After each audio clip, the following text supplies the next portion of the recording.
గుంటూరు జిల్లా తెనాలిలో ఓ వైసీపీ కౌన్సిలర్ బరితెగించాడు. 33వ వార్డు కౌన్సిలర్ అహ్మద్ మస్తాన్వలి అనే కార్పొరేటర్ ని కిడ్నాప్ చేశాడు. అహ్మద్తో సహా 4 వ్యక్తులు తనను అపహరించి దాడి చేశారని మస్తాన్వలి ఆరోపించారు. కిడ్నాప్ గురించి ఎవరికైనా చెబితే భార్య కుమారుణ్ణి చంపుతానని బెదిరించినట్లు తెలిపారు. 33వ వార్డు కౌన్సిలర్ మొఘల్ అహ్మద్ బేగ్ అనే అతను కారు ఎక్కించుకొని బలవంతాన లాక్కొని తీసుకెళ్లి కారులో 4 ఉన్నారండి. ఒకళ్లే తెలుసు నాకు, 3 వ్యక్తులు తెలియదు. వాళ్ళు ఏదో చెన్నై లాంగ్వేజ్ మాట్లాడుతున్నారు, హిందీ లాంగ్వేజ్ మాట్లాడుతున్నారు.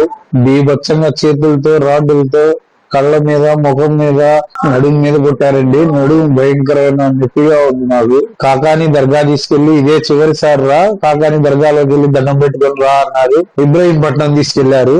వాళ్ళ సార్ ఎవరో వస్తున్నారంట, చెన్నై వెళ్ళాలంట, నన్ను చంపేయమన్నారని చెబుతున్నారు. నాకు చాలా భయం వేసింది. తక్కిలపాడు దగ్గర పెట్రోల్ బ్యాంక్ లో కరెక్ట్ గా 8 గంటల సమయంలో 5,000 పెట్రోల్ బంక్ నా ఫోన్ పే నుంచే కొట్టారండి.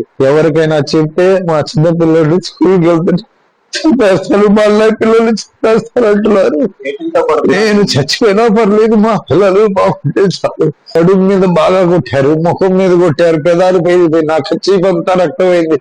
వాళ్లే మళ్ళీ నా ముఖం కడిగారు, చొక్కా తీసి కొట్టారు. రక్తం పడకూడదు.